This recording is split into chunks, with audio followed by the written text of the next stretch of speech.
Sarah Mitchell adjusted her badge on her pristine navy blue uniform, watching her reflection in the Elite Air Service's locker room mirror. 5 in the morning, and she was already on her 3rd coffee, preparing for her first flight with Boston's most prestigious executive aviation company. Final makeup check, she muttered, applying another layer of nude lipstick. 15 years as a flight attendant had taught her that appearance was everything in this job, especially now serving the East Coast billionaire elite. Her phone vibrated. A message from Mark, her fiancé. "Good luck on your first day, love. Back from my flight tonight." Sarah smiled, putting the phone away. As a commercial pilot, Mark perfectly understood the demands of the profession. That's how they met 3 years ago, when she was still working for American Airlines. "Mitchell, briefing in 5 minutes, called David Thompson, the co-pilot, poking his head into the locker room. In the briefing room, the captain informed them they would be carrying just one passenger, James Crawford, CEO of Crawford Technologies, flying from Boston to Los Angeles for a crucial merger meeting. "He's a regular," the captain said, "known for being demanding." Sarah nodded, already familiar with the type. The Elite Air Services manual was clear: perfect service, absolute discretion, and unwavering professionalism. Nothing she couldn't handle. As she prepared the cabin of the Gulfstream G650, Sarah reviewed Crawford's preferences: cabin temperature at exactly 70 degrees, espresso served exactly 30 minutes after takeoff, specific brands of sparkling water. Through the window, she watched a black Mercedes pull up to the private terminal. A tall man in an impeccable grey suit stepped out, already barking orders into his phone. "The market doesn't wait, and neither do I," he snapped, striding toward the jet. "Get it done before I land." Sarah took a deep breath, straightening her posture. Another day, another demanding executive. She'd mastered the art of invisible service years ago, anticipating needs, remaining unobtrusive, maintaining the perfect professional smile. The cabin door opened, and James Crawford stepped in, his presence immediately filling the space. He barely glanced at her, tossing his briefcase onto a leather seat. "Good morning, Mr. Crawford. Welcome aboard," Sarah said with practiced warmth. He looked up, distracted. "The temperature better be right this time. Last flight was a disaster." Sarah's smile didn't waver. "Of course, sir. Everything is set to your specifications." As she turned to check the galley, something about his voice tugged at her memory. She dismissed it. After thousands of flights, passengers often seemed vaguely familiar. Little did she know this 6-hour flight would force her to confront a past she'd spent 20 years trying to forget. James Crawford loosened his tie and sprawled in his seat, still absorbed in his phone. The jet's engines hummed to life, but he barely noticed, too focused on his upcoming merger. 20 years of relentless drive had made him one of Boston's most successful tech entrepreneurs, and he wasn't about to let anything derail this deal. "Sir, may I take your jacket before takeoff?" Sarah approached with practiced grace. He shrugged it off without looking up. "The espresso will be served 30 minutes after takeoff, exactly as you prefer," she finished smoothly. This made him pause, finally looking at her properly. His brow furrowed slightly. "You're new?" "Yes, sir. Sarah Mitchell. This is my first flight with Elite Air Services." He hesitated for a second longer than necessary, his gaze narrowing as if trying to place something. Then, with a dismissive nod, he returned to his phone. "Just ensure everything's perfect. I have a crucial meeting in LA." Sarah nodded and turned away, her heart pounding. Up close, his features were painfully familiar, the same strong jaw, now covered with designer stubble, the same intense grey eyes. But the warmth she remembered was gone, replaced by cold ambition. The plane taxied down the runway. Sarah busied herself with safety checks, grateful for the routine that kept her hands from shaking. Memories she'd buried years ago surfaced unbidden: late nights studying in the campus library, shared dreams over cheap coffee, promises of forever that didn't last past graduation. "Miss," his sharp voice cut through her reverie, "the air conditioning is too high." "The cabin is set to 70 degrees as requested, Mr. Crawford." "Well, it feels like 65. He jabbed at his armrest. "Fix it." Sarah checked the temperature control. "The system shows exactly 70, sir." Perhaps you should do your job properly," he interrupted, returning to his phone. "I don't pay premium rates for subpar service." David, passing through the cabin for his routine check, caught Sarah's eye and raised an eyebrow. She gave him a slight shake of her head. She could handle one arrogant executive, even if he was her ex-boyfriend who clearly didn't recognize her. 20 years ago, she'd been Sarah Mitchell, the scholarship student dating the ambitious James Crawford. Now she was just another servant in his gilded world. The irony wasn't lost on her. As she prepared his espresso in the galley, Sarah wondered what had happened to the James she knew, the one who used to bring her coffee during all-night study sessions, who talked about changing the world through technology, not just making millions from it. "Your espresso, Mr. Crawford." She placed the cup, perfectly centered, on his tray. He took a sip and frowned. "It's bitter." "I used your preferred brand and extraction time, sir." "Well, something's wrong with it, like everything else on this flight." He pushed the cup away. "I'll be filing a complaint about this service." Sarah maintained her professional smile, even as anger flared in her chest. The old James would never have treated anyone this way. Success hadn't just changed him, it had erased the person she once loved. "I apologize for not meeting your expectations, sir. Would you like me to prepare another cup?" "Don't bother." He waved her away dismissively. "Just make sure you don't disturb me for the next hour. I have work to do." As Sarah retreated to the galley, she realized this flight would be longer than she'd imagined. Not because of his demands, but because every minute in his presence reminded her of everything they'd lost and everything he'd become. The cruising altitude brought a moment of calm to the cabin. Sarah stood in the galley, organizing supplies with mechanical precision, while her mind drifted back to Boston University, fall of 2004. She'd been working 2 jobs to supplement her scholarship, including late shifts at the campus coffee shop. That's where she first met James, not the arrogant CEO currently scowling at his laptop in first class, but a driven young student with kind eyes and big dreams. "Mitchell," David's voice snapped her back to the present. He was checking the weather radar. "You okay? You seem distracted." "I'm fine." She managed to smile, just adjusting to the new position. "Crawford's notorious for making flight attendants quit. Don't let him get to you." If only he knew. Sarah watched James through the galley curtain. His fingers flew across his keyboard, his face illuminated by the screen's blue glow. Same intense concentration she remembered from their study sessions, but now it was colder, harder. The memory hit her with unexpected force. James sitting across from her in the library, surrounded by textbooks and empty coffee cups, explaining his vision for a revolutionary tech platform. His eyes had sparkled with passion then, not calculation. "We'll change the world together, Sarah," he'd promised. "Your psychology degree and my tech skills, we'll make something amazing."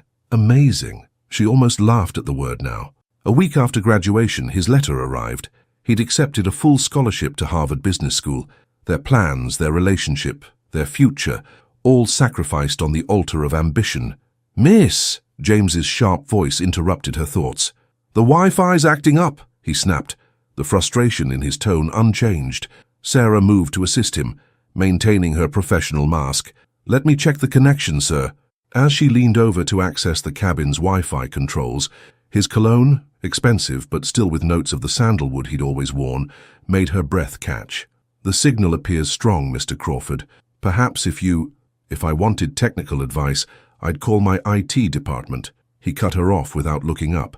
"Just fix it." 20 years ago, she would have called him out on his rudeness. Now, she simply nodded and reset the system. "Is there anything else you need, sir?" "Peace and quiet would be nice." He finally glanced up, irritation clear in his eyes. For a split second, something else flickered there. Confusion, recognition. But it passed so quickly, she might have imagined it. Back in the galley, Sarah pulled out her phone and found an old photo she kept buried in a folder. 2 smiling students outside the Boston University library, his arm around her shoulders, both believing they had forever ahead of them. "How you still keep that?" David asked, appearing beside her. Sarah quickly locked her screen. "Just some old college memories." Must have been some memories to hold on to them this long. If he only knew. She'd moved on, built a new life, found love again with Mark. But seeing James today, even this colder, harder version of him, made those old wounds feel fresh. The plane hit a patch of turbulence, causing the cabin to shake.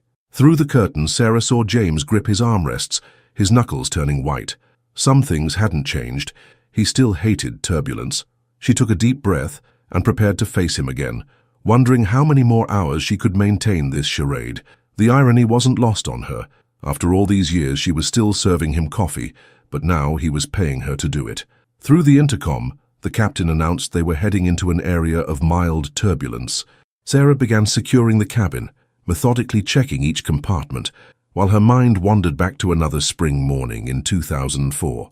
She'd been sitting on her dorm room bed, holding a cream-colored envelope with James's precise handwriting. Her roommate had tried to comfort her, but Sarah barely heard her through the roaring in her ears as she read, "Dear Sarah, Harvard Business School offered me a full scholarship. This is my chance to make something of myself. I need to focus entirely on my future now. I hope you understand." The present-day turbulence jolted her back to reality.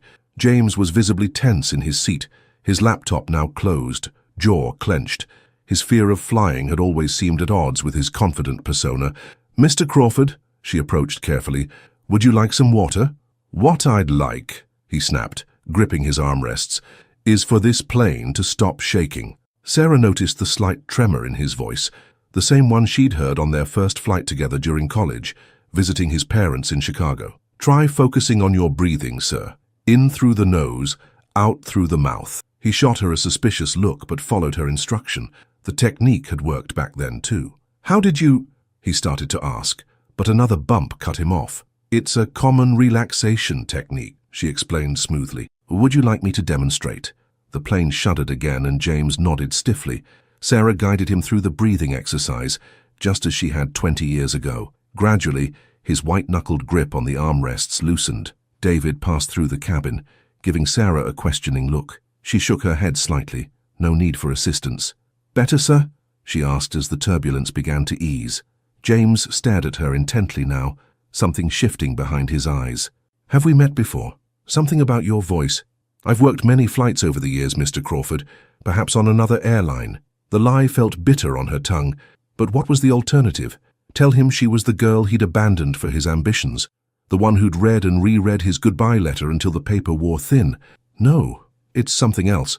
He frowned, studying her face. Sarah turned away, busying herself with the drink cart. In her mind, she could still recite every word of that letter, how he'd written that some dreams required sacrifice, how he couldn't divide his focus, how he was sorry, but this was for the best. The best for whom? She'd wanted to scream then. Now, looking at his expensive watch and custom-tailored suit, she supposed she had her answer. "Miss Mitchell," his voice interrupted her thoughts.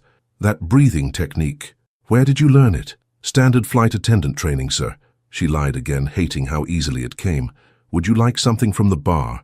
We should be clear of the turbulence now." He hesitated, still looking at her with that puzzled expression. "Scotch. Neat." As Sarah prepared his drink, she wondered what he'd do if she pulled out that old letter, now stored in a box in her apartment along with other relics of their past. Would he even remember writing it? Or had she been just another stepping stone on his path to success? The man sitting in first class certainly showed no signs of being the same person who'd once written, "This is the hardest decision I've ever had to make." Looking at him now, Sarah doubted anything had been hard for James Crawford in a very long time. The weather radar lit up with patches of red and orange, signaling the severe turbulence ahead. David rushed into the galley where Sarah was preparing lunch service. "Captain says it's going to get rough," he warned. "We're trying to find a way around it, but you better secure everything." Sarah nodded, quickly storing away the china and glassware. Through the cabin window she could see dark clouds gathering. The plane shuddered ominously. "Ladies and gentlemen," the captain's voice crackled over the intercom, "please return to your seats and fasten your seatbelts. We're expecting significant turbulence for the next 15 to 20 minutes. Sarah glanced at James. He was already gripping his armrests, his face pale. Despite everything, her instinct to comfort him kicked in, muscle memory from countless flights together during college. The first major jolt hit hard. James let out an audible gasp, his cool exterior cracking. Sarah made her way to his seat, fighting to maintain her balance as the plane bucked and swayed. "Sir, I'm going to talk you through this," she said firmly, strapping herself into the jump seat across from him. "Remember the breathing technique from earlier?" "I can't." His voice was tight with panic. "I need to—" "Look at me, Mr. Crawford." She caught his eyes, keeping her voice steady. "In through your nose, hold for 4 counts, out through your mouth, just like before." The plane dropped suddenly, causing James to curse. But he followed her instructions, his eyes locked on hers. "Good," she encouraged. "Now tell me about your meeting in LA. What's the merger about?" He looked startled by the question, but the distraction technique worked, just as it had on that turbulent flight to Chicago 20 years ago. "It's a software company," he managed between controlled breaths. "They've developed an AI algorithm that could revolutionize—" Another violent shake cut him off. Without thinking, Sarah reached out and touched his arm. an old reflex. He stiffened at the contact but didn't pull away. "Keep talking," she urged. "What will the AI do?" As he explained the technical details, his breathing steadied. Sarah noticed he still had the same habit of gesturing with his left hand when explaining complex concepts. Some things never changed. "How did you know?" he asked suddenly, studying her face. "About the talking, the breathing. It's like you knew exactly." The plane leveled out before she had to answer. Sarah unstrapped herself quickly, professional mask back in place. "Standard procedures for handling nervous flyers, sir. I'll bring you another scotch." But as she turned away, she could feel his eyes following her. The turbulence had shaken loose something in his memory. She could see it in the way he frowned, trying to place her. In the galley, David raised an eyebrow. That was impressive. Never seen anyone handle him like that. Sarah busied herself with the drinks cart, avoiding his gaze. "Just doing my job." "No, it was more than that. You two seemed familiar." "Don't be ridiculous," she said sharply, then softened her tone. "Sorry, it's just been a stressful flight." But David was right. For a moment during the turbulence, the years had fallen away. She'd seen glimpses of the old James, the one who'd been afraid of flying but trusted her to get him through it. The one who'd looked at her like she was his anchor in a storm. That James was gone now, replaced by a man who saw her as nothing more than the help. And maybe that was for the best. After all, she had her own life now, her own dreams that didn't include him. Still, her hands trembled slightly as she poured his scotch, wondering how many more masks would slip before this flight was over. During her mandatory break, Sarah sat in the rear galley, trying to steady her nerves. David joined her, offering a cup of coffee. "You should eat something," he said, sliding a protein bar across the table. "Still 3 hours to go." Sarah accepted the coffee but waved away the snack. Her stomach was too knotted to eat. Through the curtain, she could hear James on another business call, his voice carrying that familiar authoritative tone she'd first noticed during their senior year debates. "Want to talk about it?" David asked quietly. Sarah hesitated. In 15 years of flying, she'd learned to keep her personal life separate from work, but something about David's genuine concern made her walls crack. "Have you ever—" she started, then paused to find the right words. "Have you ever had your past show up exactly when you least expect it?" David leaned back, understanding dawning on his face. "So you do know him." "Knew him," Sarah corrected. "Boston University, class of 2004. We were—" She trailed off, taking a sip of coffee. "Together?" She nodded. "For 3 years. He was different then, or maybe I just saw what I wanted to see." From the cabin came the sound of James berating someone over the phone about market projections. Sarah winced. "Let me guess," David said. "Harvard Business School. How did you know?" "It's in his passenger profile. Harvard MBA 2006. The golden ticket that launched Crawford Technologies." He studied her face. "He doesn't recognize you?" Sarah gave a bitter laugh. "Would you?" The Sarah he knew was a psychology major with big dreams of changing the world, not a flight attendant serving him coffee. "Hey," David's voice sharpened. "There's nothing wrong with this job. We've both seen enough of these corporate types to know success doesn't equal happiness." "I know that. I'm happy with my life with Mark." She twisted her engagement ring. "It's just seeing him like this, so different from who he was. Or maybe this is who he always was, and you're the one who changed." Sarah considered this. She remembered James's growing obsession with success during their final year, how their conversations had shifted from changing the world to changing profit margins. "The letter he sent me," she said quietly, "he wrote that he needed to focus on his future. I guess I wasn't part of that future he saw for himself." "His loss," David said simply.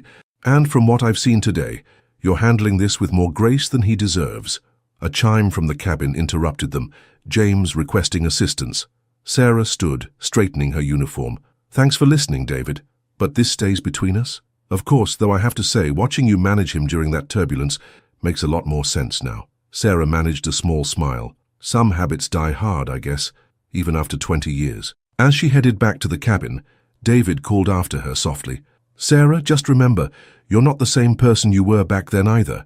And from where I'm sitting, that's a good thing." She squared her shoulders and pushed through the curtain, ready to face James Crawford again. Not as the girl who'd loved him in college, but as the woman she'd become, someone stronger, wiser, and far more resilient than that starry-eyed student who'd believed in forever. "Yes, Mr. Crawford, how can I help you?" The words were professional, practiced, perfect, but underneath them lay 20 years of unspoken history, waiting to break free. "The Wi-Fi's down again," James said, without looking up from his laptop, "and I need to send these documents before we land." Sarah moved to check the connection, deliberately keeping her distance. The cabin felt smaller now, charged with unspoken tension. "The system shows a strong signal, sir. Perhaps if you—" He exhaled sharply, rubbing his temples, tension radiating from him. "Just forget it. Nothing works right today." As she turned to leave, his gaze dropped to her wrist. He stiffened. That bracelet. Sarah's heart stopped. She was wearing the silver bracelet with a small compass charm, a gift from their second anniversary. She'd kept it all these years, more out of habit than sentiment, usually hidden under her sleeve. "Sir?" Her voice remained steady, professional, even as her pulse raced where his fingers touched her skin. "Sarah Mitchell," he said slowly, realization dawning in his eyes. "Boston University, class of '04. The moment stretched between them, 20 years of silence condensing into a single breath. Sarah gently pulled her wrist free. "Yes, Mr. Crawford. No point denying it now. I was wondering when you'd remember." James sat back, shock written across his features. "All this time, during the turbulence, the breathing techniques, you knew exactly what to do because I used to talk you through every flight." She kept her voice low, aware of David in the cockpit. "Yes. Why didn't you say something?" The audacity of his question sparked something in her. "Why would I? I'm just the flight attendant, remember? Here to fix your Wi-Fi and serve your scotch." His face hardened. "That's not fair." "Fair?" She almost laughed. "Like a Dear John letter after 3 years together was fair? I had to make a choice." "No," she cut him off. "You made the choice. I never even got a say." A light flashed on the service panel, saving her from his response. "I need to prepare for landing service. Is there anything else you need, Mr. Crawford?" He stared at her, searching for traces of the girl he'd known in the professional woman before him. "Sarah, we should talk about—" "The past is the past," she said firmly. "And we both moved on, didn't we? You got exactly what you wanted, success, wealth, power. Everything you left behind clearly wasn't worth keeping." The words hit their mark. She saw him flinch, saw a flash of the young man who'd once written her poetry and promised her forever. "You don't understand," he started. "Harvard was my only chance to—" "To what? Become the kind of person who treats service staff like they're beneath him? Congratulations, James. You succeeded." The bitterness in her voice surprised them both. 20 years of buried hurt rising to the surface like debris after a storm. "Is everything all right?" David's voice came from behind them. "Fine," Sarah said quickly, composing herself. "Mr. Crawford was just having trouble with the Wi-Fi. I'll reset it now." She felt James's eyes on her as she worked, but she kept her movements efficient, impersonal. The girl who'd loved him was gone, replaced by someone stronger, someone who'd built a life without him. "The connection should work now, sir," she said, stepping back. "Please let me know if you need anything else." As she turned to leave, he spoke softly, almost to himself. "You still wear the bracelet?" Sarah paused but didn't turn around. "Some habits are hard to break, Mr. Crawford, but we all grow up eventually." She walked away, leaving him with his thoughts and his Wi-Fi connection, both of them knowing that some turbulence can't be solved with breathing exercises and distraction. Uma emocionante história de amor e redenção, onde empresário milionário, movido por orgulho e ressentimento, convida sua ex-namorada humilde para seu casamento com uma socialite arrogante. O que deveria ser sua vingança se transforma em uma jornada tocante de autodescoberta quando ele descobre que sua ex, agora psicóloga dedicada a ajudar jovens carentes, nunca o traiu. Em uma reviravolta surpreendente durante a festa de casamento, o poderoso CEO percebe o vazio de sua vida, baseada em aparências, e decide cancelar tudo, iniciando uma transformação profunda que o leva a encontrar seu verdadeiro propósito, ajudando jovens empreendedores. The descent into Los Angeles began under a purple twilight sky. Sarah moved through her landing preparations mechanically, her mind still reeling from the conversation with James. David kept shooting her concerned glances, but she avoided his eyes. 10 minutes to landing, the captain announced over the intercom. Sarah returned to the cabin for final checks. James was on his phone again, but this time his voice was different, softer, more like the person she used to know. "Listen, Tom, the merger can wait until tomorrow. Yes, I know what I said earlier, but some things are more important than quarterly projections." He caught her eye as she passed, and for a moment she glimpsed the boy who used to bring her coffee during all-night study sessions.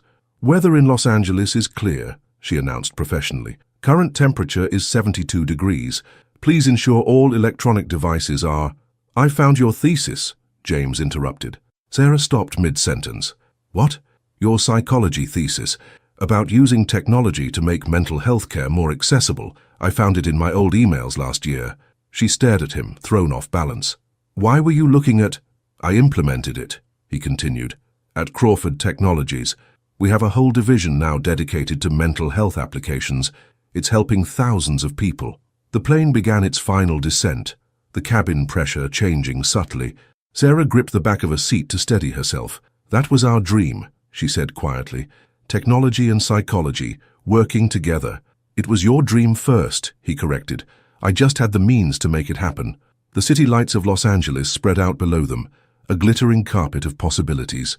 Sarah thought of Mark, waiting for her at their apartment in Boston, planning their wedding. She thought of the life she'd built, the strength she'd found. I need to take my seat for landing, she said. Sarah, James hesitated. The company's having a gala next month for the mental health initiative. Would you consider... No, she cut him off gently. That chapter's closed, James. The landing gear descended with a mechanical whir. James grabbed the armrests, still nervous after all these years. Without thinking, Sarah touched his shoulder. Breath in for 4, out for 4, just like always. He followed her instructions, their eyes meeting in a moment of shared memory. Then the wheels touched down and the spell broke. Ladies and gentlemen, welcome to Los Angeles International Airport, she announced, her professional voice back in place. Local time is 7:45 p.m. As she recited the landing script, she watched James gather his things. He moved differently now, the arrogant CEO facade stripped away, revealing something more human underneath. Your next flight's in 2 days? He asked as she helped him with his jacket. That information is confidential, Mr. Crawford. He nodded, understanding the boundary she was setting. The letter, I should have been braver back then. We both should have been, she replied. But maybe we needed to become who we are now. The cabin door opened, letting in the warm Los Angeles air. James paused at the threshold. The bracelet suits you, he said softly. It always did. Then he was gone, swallowed by the private terminal where another black Mercedes waited to whisk him away to his billion-dollar life. Sarah touched the compass charm on her wrist, thinking how some things could guide you home, while others simply showed you how far you'd traveled. Ready for the turnaround? David asked, appearing beside her. She took a deep breath, letting the past settle back into its proper place. Ready. The Los Angeles night stretched out before them, full of lights and possibilities, none of them quite the same as the ones they'd dreamed of 20 years ago. The late-night crew bustled around the jet, preparing it for the return flight to Boston. Sarah sat in the terminal's crew lounge, finally allowing herself a moment to decompress. She twisted her engagement ring, a modest diamond that caught the fluorescent lights. Her phone buzzed with a text from Mark. How was the first elite flight? She stared at the screen, unsure how to respond. How do you tell your fiancé that your college ex-boyfriend, the one you rarely mentioned, had been your only passenger? Interesting, she typed back. Tell you about it when I get home. David dropped into the chair across from her, sliding a fresh coffee her way. So, I did some Googling. David, Crawford Technologies just announced a new mental health platform. Revolutionary stuff, according to the press release. Something about making therapy accessible through AI. Sarah closed her eyes. Don't. The interesting part, he continued, ignoring her protest, is that he credited the idea to a brilliant psychology student he knew in college. Didn't name her, but it doesn't matter, Sarah said firmly, but her hand went to the compass bracelet automatically. Doesn't it? The guy built your thesis into a billion-dollar reality. He built something that makes money. That wasn't the point of my research. Is that why you never went back to psychology? The question hit harder than she expected. After James left, she'd thrown herself into temporary jobs, eventually finding peace in the structured routine of flight attending. The sky became her escape, then her home. I help people in my own way, she said finally. Every nervous flyer, every homesick traveler. Like a certain CEO during turbulence. Sarah shot him a warning look, but David wasn't finished. I saw how he changed after he recognized you, like someone waking up from a long sleep. He made his choice 20 years ago. Sarah twisted her ring again. And I made mine. David leaned forward. Did you? Or did you just learn to live with his? Before she could respond, her phone buzzed again. An email notification from an unknown address. Property of James Crawford found on board.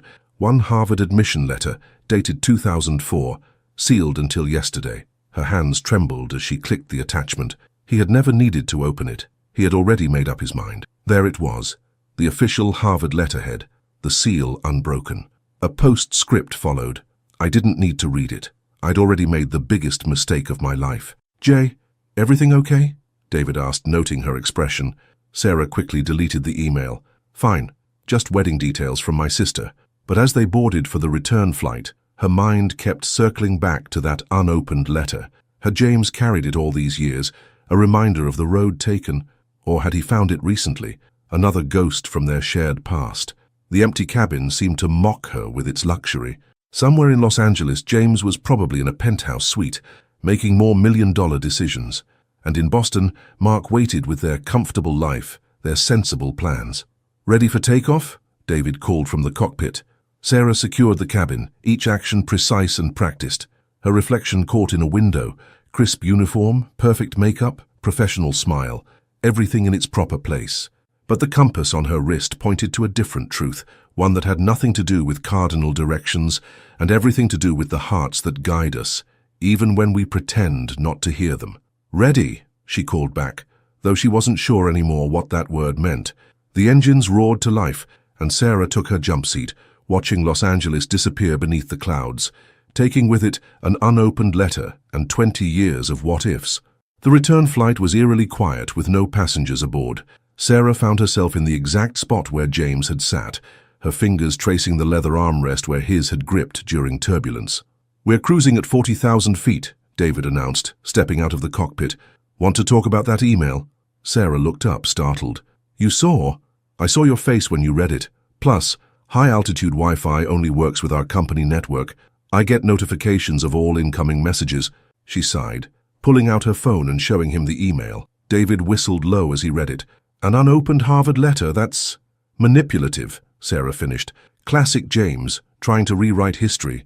Is it? Seems more like confession to me. Sarah stood abruptly, needing to move. The empty cabin felt too large, too full of echoes. It doesn't matter. What's done is done. Then why are you still wearing the bracelet? She touched the compass charm reflexively. It's just jewelry, and I'm just a co-pilot who's watched you check your phone 12 times since takeoff. I'm texting Mark, she said defensively. Are you? Or are you waiting for another email? Sarah moved to the galley, busying herself with unnecessary inventory. I'm engaged, David, I'm happy. Those things aren't mutually exclusive with being confused. He leaned against the counter. Or scared. I'm not scared. No? Then why haven't you told Mark about running into James? The question hung in the air like turbulence waiting to happen. Sarah remembered Mark's text, still unanswered on her phone. Because, she started, then stopped. Because I don't know how to explain today without explaining everything. Everything being? Being that I watched my college boyfriend become exactly what he wanted. Successful, powerful, wealthy, and somehow that makes me feel like what? Like I failed. The words came out in a rush. He took my ideas, my dreams about helping people, and turned them into reality, while I'm just someone who talks scared CEOs through turbulence. David's voice was gentle. Who makes every passenger feel safe and valued? Who built a life on her own terms? Sarah sank into a jump seat, suddenly exhausted. Mark proposed 6 months ago. I said yes because it made sense. He's stable, kind, everything James wasn't. Wasn't or isn't? You saw how he treated me before he knew who I was. I also saw how he looked at you after. David paused. And how you looked at him. The plane hit a pocket of light turbulence, making the cabin shudder. Sarah automatically reached for the intercom before remembering there were no passengers to reassure. I made my choice, she said finally. Did you? Or are you still reading an unopened letter from 20 years ago? Sarah looked out the window at the darkness beyond, remembering James's words. I didn't need to read it. I'd already made the biggest mistake of my life. Her phone buzzed again. Another text from Mark. Missing you. Wedding planner called about the venue. She stared at the message, at her engagement ring, at the compass that had pointed her through 20 years of carefully constructed certainty. Sometimes, David said softly, the hardest turbulence isn't in the air. He headed back to the cockpit, leaving Sarah alone with her thoughts, her phone, and a bracelet that suddenly felt heavier than ever. The lights of Boston appeared on the horizon, a familiar constellation guiding them home. Sarah had spent the last hour of the flight in silence, her mind replaying every moment with James like a movie she couldn't pause. Her phone held 3 unread messages from Mark, 2 from her sister about wedding venues, and 1 email notification she was afraid to open. "Beginning our descent into Boston," the captain's voice crackled over the intercom. "Current time is 2:45 a.m. David emerged from the cockpit for the final checks. "You know," he said casually, "the crew schedule for the LA route comes out tomorrow." Sarah knew what he was implying. James would fly again, and Elite Air Services had a limited number of flight attendants. "I'll request a different route," she said firmly. "Will you?" Before she could respond, her phone lit up with a new email. Against her better judgment, she opened it. "Sarah, the mental health platform launches next month. The team suggested calling it Mitchell, a tribute to the person who first inspired the idea. I thought you should know. Some dreams shouldn't be stolen twice. J." Her hands trembled as she read it. Mitchell, her research, her vision, finally reaching people the way she'd always hoped, but under his company, his success. "You okay?" David asked softly. "He's naming it after me," she whispered. "The platform, it's going to help a lot of people," David finished. "Just like you wanted." The plane began its descent, the cabin pressure changing subtly. Sarah closed her eyes, remembering another descent 20 years ago, when James had held her hand and talked about their future. "Mark's a good man," she said suddenly. "He is," David agreed. "But is he your compass?" Sarah touched the bracelet, its familiar weight both comfort and question. "I don't know anymore." The landing gear deployed with a mechanical whir. Boston spread out below them, the city where she'd first fallen in love with James, where she'd built a new life with Mark, where all her carefully constructed certainties were now unraveling. "Sometimes," David said, buckling into his crew seat, "we chart a course because it's safe, not because it's right. And sometimes," Sarah countered, "we mistake old wounds for new possibilities." The runway lights approached, each flash bringing her closer to a decision. Mark would be waiting at their apartment, probably with coffee and concern. He'd ask about her first elite flight, and she'd have to choose, truth or comfort, past or present. "Crew, prepare for landing," the captain announced. Sarah secured the cabin one last time, moving through the empty rows where hours earlier, James had sat remembering their shared history. Her engagement ring caught the light, throwing tiny reflections across the cabin walls. Her phone buzzed again, another email from James. "The letter wasn't the only thing I left unopened. Some doors shouldn't be closed forever." The wheels touched down, Boston officially beneath them. Sarah felt the familiar post-landing relief, but this time it was mixed with something else, the vertigo of standing on the edge of change. "Home, sweet home," David said as they taxied to the gate. Home. But which one? The safe harbor she'd built with Mark, or the turbulent skies that had always led her back to James? The cabin door opened to the pre-dawn Boston air. Sarah gathered her things, the compass on her wrist, pointing somewhere between what was and what could be. "See you next flight," David asked. Sarah looked out at the city lights, each one a possibility, a choice, a path forward or back. "We'll see," she said softly. "We'll see." Sarah's apartment was dark when she unlocked the door at 3:30 a.m. She'd expected Mark to be waiting up, but found only a note on the kitchen counter. "Emergency flight to Chicago. Back tomorrow night. Left your favorite coffee in the pot. Love you. M." She touched the cold coffee pot, grateful for the solitude but guilty for feeling that way. Her phone felt heavy in her pocket, weighted with unread messages and life-changing emails. Dropping her flight bag, she made her way to the spare room closet. Behind winter coats and old shoes sat a dusty box labeled BU Memories. She hadn't opened it in years, hadn't needed to, until now. Inside, beneath faded photographs and concert tickets, lay James's letter. The paper had yellowed, the creases worn soft from repeated readings. She knew every word by heart. "Dear Sarah, Harvard is my only chance." Her hands shook as she pulled out her laptop, opening the Crawford Technologies website. There it was, on the home page. "Coming soon. Project Mitchell, Revolutionary Mental Health Platform." A video began playing automatically. James stood at a podium, looking exactly as he had on the plane, but somehow different, more real. "This platform," he was saying, "was inspired by someone who understood that technology should serve humanity, not replace it. Someone who taught me that success means nothing if we forget why we started." Sarah closed the laptop, her reflection in the black screen staring back at her. The compass bracelet caught the dim light, and she remembered the day James gave it to her. "So, you'll always find your way," he'd said. Her phone buzzed. Another email from James. "Board meeting tomorrow. They want to know about the name. No pressure, but..." She looked at her engagement ring, then at the old letter, then at her flight uniform hanging on the door. 3 versions of herself, all waiting for an answer. The pre-dawn light was starting to creep through her windows when she finally began typing, "James, name it whatever you want. The ideas were always meant to help people. That's what matters. But please understand, this isn't a new beginning. It's just a better ending than the one we had before. Sarah." She hit send before she could change her mind. Then she opened her messages to Mark. "We need to talk when you get back, about everything." The compass on her wrist caught the first real light of morning. Sarah unclasped it carefully, holding it one last time before placing it in the box with the letter and the photographs. "Goodbye, James," she whispered, closing the lid. Her phone chimed with the crew schedule notification. The LA route was there, open for next week. Sarah looked at it for a long moment, then requested a transfer to international flights. Some paths weren't meant to be revisited. Some chapters needed to stay closed, not because they weren't beautiful, but because their beauty belonged to the past. She made fresh coffee and watched the sunrise over Boston, thinking about the girl who'd dreamed of changing the world, the woman who'd found her way in the sky, and the future that waited, not with old dreams or safe harbors, but with the truth of who she'd become. Her phone buzzed one last time. James's reply was simple.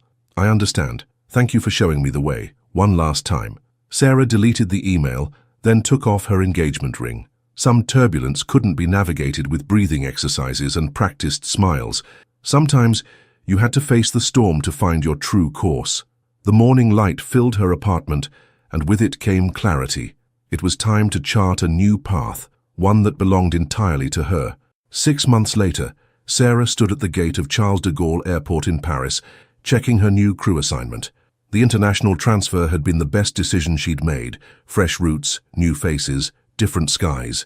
Her phone displayed a news alert. Crawford Technologies' mental health platform Horizon launches globally. She allowed herself a small smile at the name. Not Mitchell, not Crawford, but something new, something forward-looking. "Ready for boarding?" her new co-pilot Sophie asked in her French accent. "Almost." Sarah adjusted her name tag, now Senior Flight Attendant Mitchell, and thought about how much had changed since that LA flight. Mark had understood, more than she'd expected. "We were both settling," he'd said during their final conversation. "You for safety, me for comfort." They'd parted as friends, his ring returned, their shared apartment now just hers.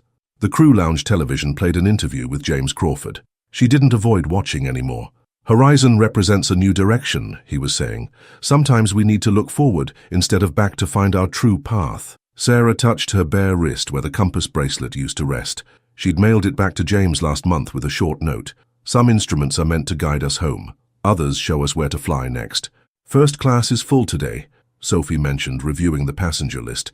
"2 CEOs, a diplomat. No nervous flyers?" Sarah asked with a slight smile. "Nah, they all seem like seasoned travelers." Good. Sarah had learned that some passengers didn't need guidance anymore, and neither did she. Her phone showed one last notification. David had sent her a photo from Elite Air Services. He was now flying the LA route regularly. "Still turbulent," his message read, "but clearer skies ahead." Sarah pocketed her phone and picked up her flight bag. Through the terminal windows, she could see their plane waiting, its wings gleaming in the Paris morning light. "You seem different lately," Sophie observed as they walked to the gate. "More, how do you say, settled?" "Not settled," Sarah corrected. "Just flying true." The boarding call echoed through the terminal. Sarah took her position at the gate, her professional smile now matching the certainty in her heart. She'd learned that some journeys weren't about reaching a destination or returning home. Sometimes they were about finding the courage to chart an entirely new course. "Good morning," she greeted her first passenger. "Welcome aboard." Her voice was strong, clear, and completely her own. Above, the sky stretched endless and blue, full of possibilities she was finally ready to explore. The compass was gone, but she didn't need it anymore. She knew exactly where she was headed, forward, always forward, into horizons that were hers alone to discover. "Final boarding call," she announced, and stepped through the gate into her future. The end. Thank you for joining us on this emotional journey of love, career choices, and personal growth. Sarah and James's story reminds us that sometimes life's most turbulent moments lead us to unexpected destinations.